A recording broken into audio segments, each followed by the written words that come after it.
सुप्रभात। आप सभी का स्वागत है। मैं Chandrashekhar Roy, assistant professor, Kashi Sahu college Saraikela, department में हिस्ट्री, कोल्हान यूनिवर्सिटी। प्यारे बच्चों,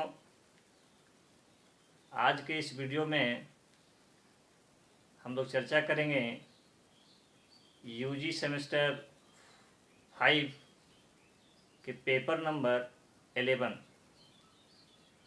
प्यारे बच्चों, इसके पहले भी मैंने इस पेपर पर वीडियो बनाया एक तो है, और उसमें वस्तुनिष्ठ प्रश्न जो आपके लिए महत्वपूर्ण हो सकते हैं उसका एक खंड का चर्चा हम लोग कर चुके हैं। और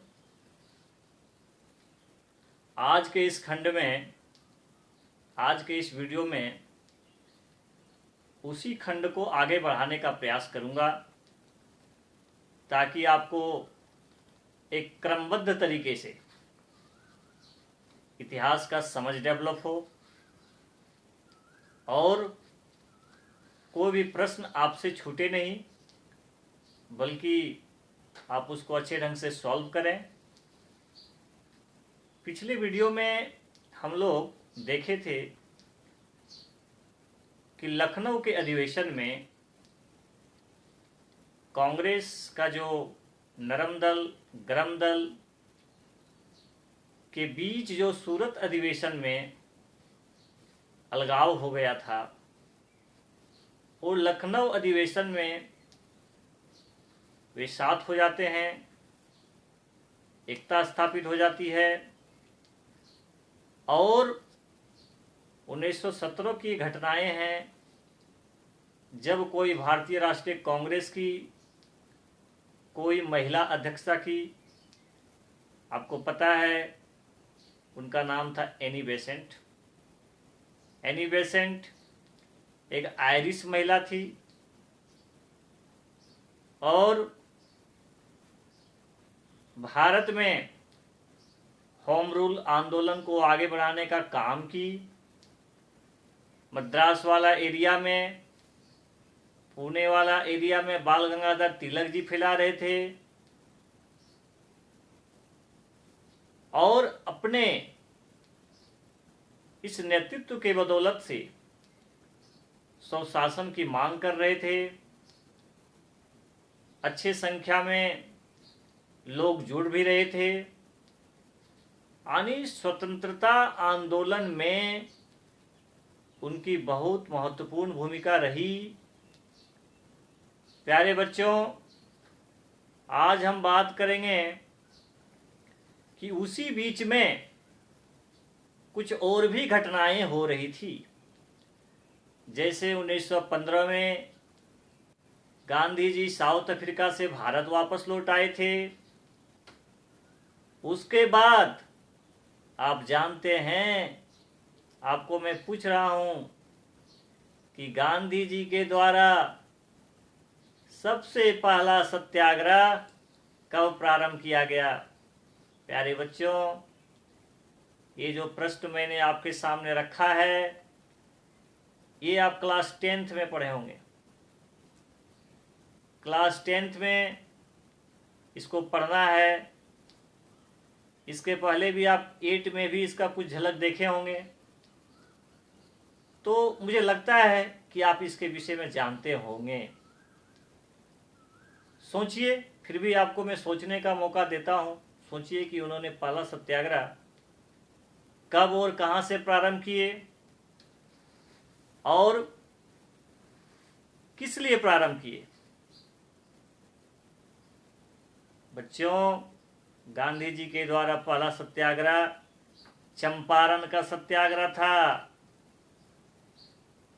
और ये चंपारण बिहार में पड़ता है। पता ही है बिहार की राजधानी कहां पर है? पटना। तो बिहार में ही गांधी जी ने पहला सत्याग्रह प्रारंभ किया, चंपारण से। और किसके खिलाफ में? 3 कठिया प्रणाली के खिलाफ में, क्योंकि 20 कट्ठा यदि आपको जमीन है तो 3 कट्ठा में आपको नील का खेती करना होता था। प्यारे बच्चों, आपको पता है कि नील की खेती करने से जो भूमि की उपजाऊ शक्ति है वो घट जाती है, उर्वरा शक्ति उसमें नहीं रह पाती है। इसलिए राजकुमार शुक्ला ऐसे किसान नेता गांधी जी के बार बार रिक्वेस्ट करने के बाद गांधी जी ने उनके रिक्वेस्ट को माना और गांधी जी ने वहां से सत्याग्रह प्रारंभ किया। उनको विजय भी प्राप्ति हुई, उस प्रथा को उसने समाप्त करवाया। गांधी जी की ये पहली सफलता थी। प्यारे बच्चों, आपको पता है गांधी जी को वहां सहयोगी भी मिले, राजेंद्र प्रसाद, जो he was the first president of India, आपको पता ही है। तो एक लॉयर भी थे, गांधी जी खुद लॉयर थे। साउथ अफ्रीका में इन्होंने अपनी प्रतिभा का लोहा मनवा चुके थे और यहां पर भी उन्होंने अपनी प्रतिभा को मनवाया, लोहा मनवाया। उसके बाद वहां से विजय के बाद उन्होंने 1918 में मील मजदूरों की समस्या, 1918 में ही खेड़ा के किसानों की समस्या से निजात दिलाई। प्यारे बच्चों, इसी के बीच में कुछ घटनाएं हो रही थी। उस 1917 में सिडनी रॉलेट की अध्यक्षता में कानून बन रहे थे और आगे चल करके रॉलेट एक्ट कानून बना, जिसे काला कानून कहा गया। और आपको पता है कि असहयोग आंदोलन में रॉलेट एक्ट जो कानून था वो भी एक कारण बना, क्योंकि इसके खिलाफ में भी गांधी जी ने आंदोलन किए। इस कानून का यहाँ के लोगों ने भरपूर विरोध किया, खुलकर सामने आए, क्योंकि शक के आधार पर किसी भी व्यक्ति को जेल में बंद कर देना, सजा देना किसी भी तरीके से न्यायोचित नहीं था। तो प्यारे बच्चों, इससे संबंधित ऑब्जेक्टिव प्रश्न आपको आ सकता है। इसी बीच में हुआ मॉन्टेस्क्यू, घोषणा की गई चेम्सफोर्ड अधिनियम 20 अगस्त 1919, 20 अगस्त 1919 ये चेम्सफोर्ड अधिनियम की घोषणा की गई, क्योंकि आपको पता है कि 1919 ईस्वी का अधिनियम बना, चेम्सफोर्ड अधिनियम बोला जाता है। प्रांतीय स्तर पर द्विस्तरीय शासन व्यवस्था का प्रारंभ किया गया। विधानसभा में अब भारतीयों को भी अधिकार मिल गया कि वो बजट पर चर्चा कर सकते थे, विरोध कर सकते थे, लोक सेवा आयोग से संबंधित प्रावधान किया जाने की बात चली। साथ ही साथ सिखों को रिजर्वेशन दिया गया। मद्रास में गैर ब्राह्मण को भी रिजर्वेशन दिया गया। पृथक निर्वाचन जो व्यवस्था होता है उसके लिए किया गया। पंजाब में सिखों के लिए किया गया। तो प्यारे बच्चों, इसमें कई तरह के सुधार किए गए। साथ ही साथ ये भी व्यवस्था किया गया कि 10 साल के बाद फिर से कमेटी गठित होगी, इसका निरीक्षण करेगा कि जो ये नियम है, कानून है, किस ढंग से इम्प्लीमेंट हो रहा है, क्या कमियां हैं। और इसी की उपज है साइमन कमीशन। 1928 ईस्वी में आया जिसका आपको पता है कि भारत में इसका पुरजोर विरोध हुआ। Simon commission go back, Simon commission तुम वापस जाओ। और इसी विरोध के क्रम में पंजाब वाला इलाका से जो विरोध कर रहे थे आपका लाला लाजपत राय जी, उन पर गोलियां लाठीचार्ज हुई और लाठीचार्ज होने की वजह से उनकी मृत्यु हो गई। प्यारे बच्चों, इसी घटना से जुड़ा हुआ है सैंडर्स की हत्या, जिसकी हत्या जो है भगत सिंह के द्वारा किया गया। इसलिए ये सब घटनाओं को से आप परिचित रहिए कि क्या हो रहा था उस समय की घटना। जालियांवाला कांड भी होता है 13 अप्रैल 1919 को। डेट याद रखिए, पूछा जाता है कि जालियांवाला बाग कांड कब हुआ, देगा 13 अप्रैल, 14 अप्रैल 1919, 17 अप्रैल 1919। तो आपको टिक लगाना है 13 अप्रैल 1919।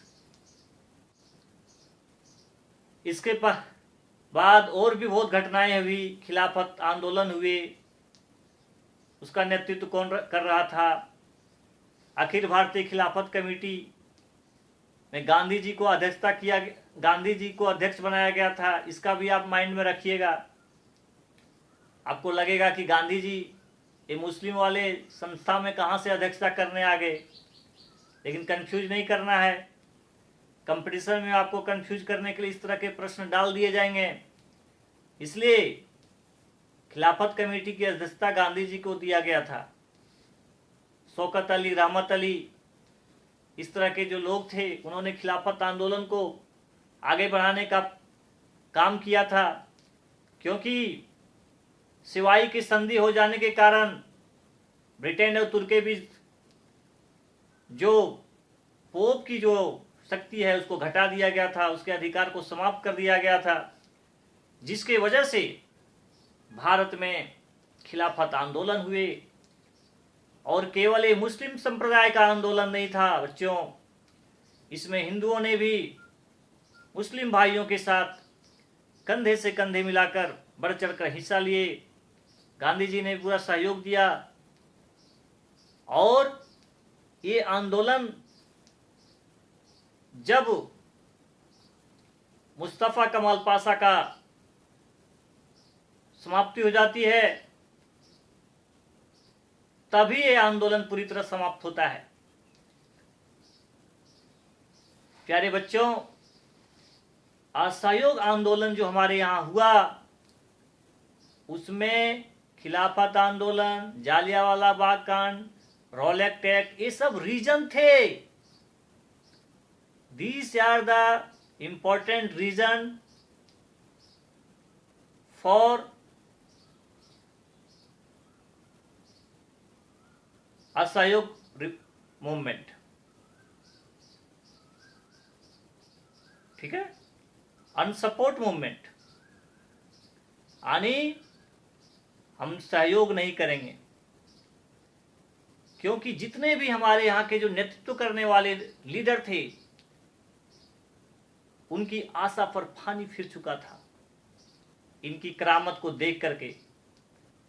गांधी जी भी सत्य अहिंसा के पुजारी थे, लेकिन जब अंग्रेजी नीतियों को देखा कि उनकी नीति शोषणकारी है, अन्यायपूर्ण है, तो उन्होंने असहयोग आंदोलन को प्रारंभ करने की बात कही।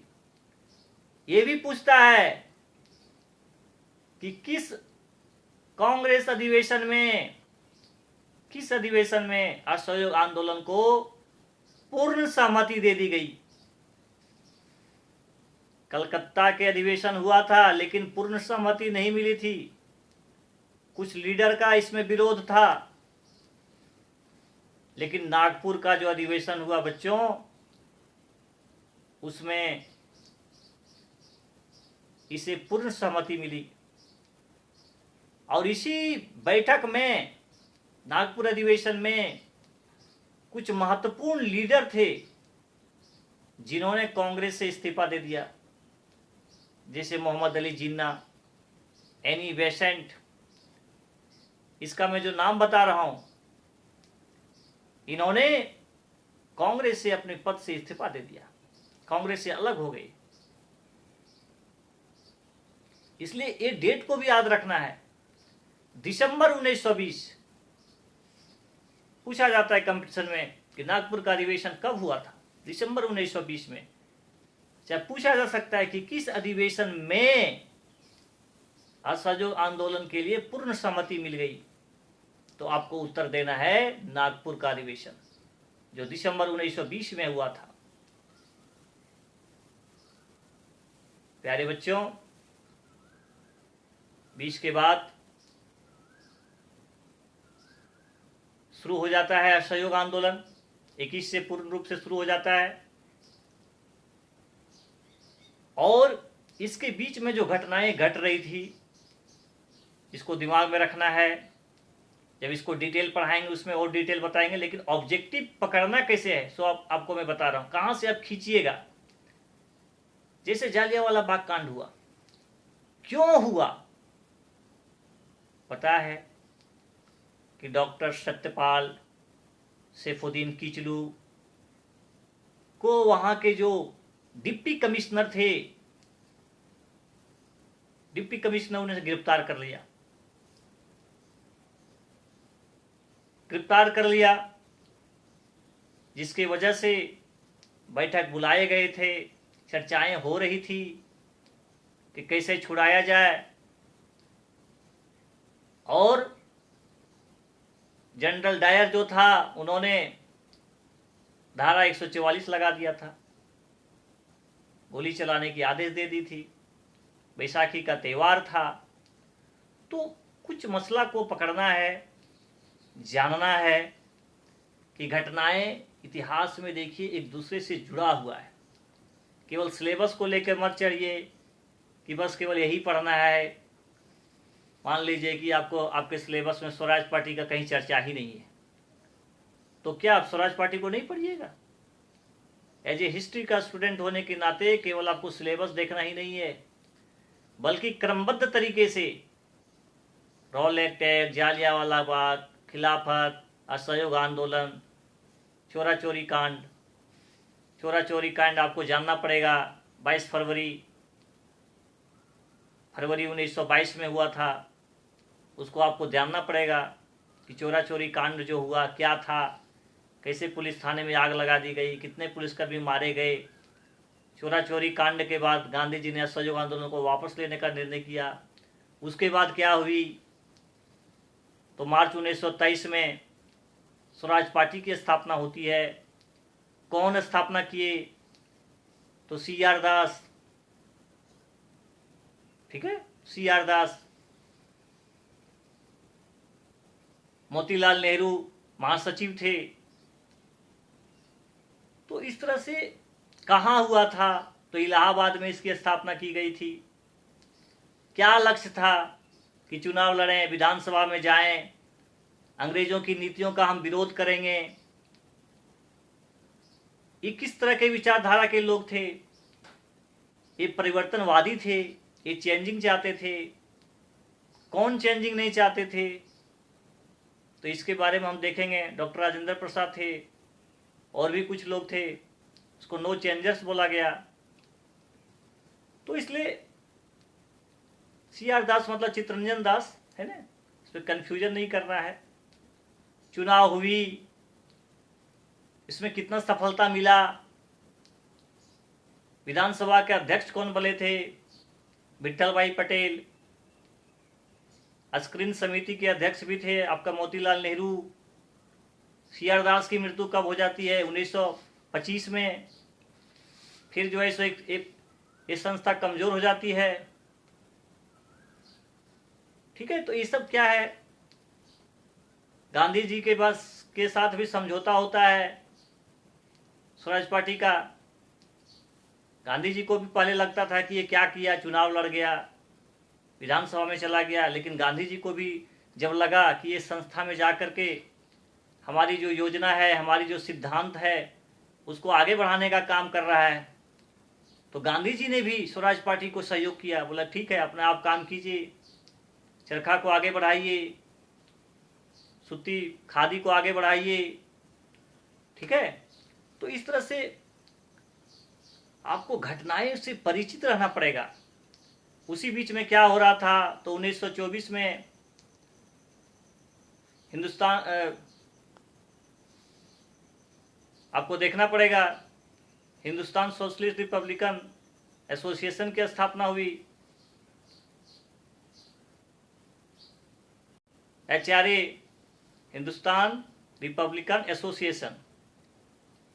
और आगे चल करके 1924 में तो ये होता है कानपुर में, सचिंद्रनाथ सन्याल, योगेंद्र चटर्जी, इस तरह के लोग थे। और 1928 में कोटला में होता है Hindustan socialist republican association, Chandrashekhar Azad ji करवाए थे। 25 की जो घटना है अगस्त 1925 में, काकोरी षड्यंत्र हो जाता है। आपको जानना पड़ेगा इसमें किस में जो है सो किस व्यक्ति को फांसी दे दिया गया, कौन कौन से लोग शामिल थे, आसफुल्ला इसमें शामिल थे कि नहीं। तो ये सब क्या है कि घटनाओं से आपको क्रमबद्ध तरीके से जुड़ा रहना पड़ेगा, तभी आप कॉम्पिटिटिव को फेस कर पाइएगा, अपने कॉन्सेप्ट को डेवलप कर पाइएगा, और इससे कहीं भी प्रश्न आएगा तो आप जो है सो जवाब दे दीजिएगा। 1924 में बेलगांव का अधिवेशन होता है कांग्रेस के, जिसकी अध्यक्षता गांधी जी करते हैं। ये भी प्रश्न आता है कि कांग्रेस के किस अधिवेशन की अध्यक्षता गांधी जी किए थे, तो 1924 में।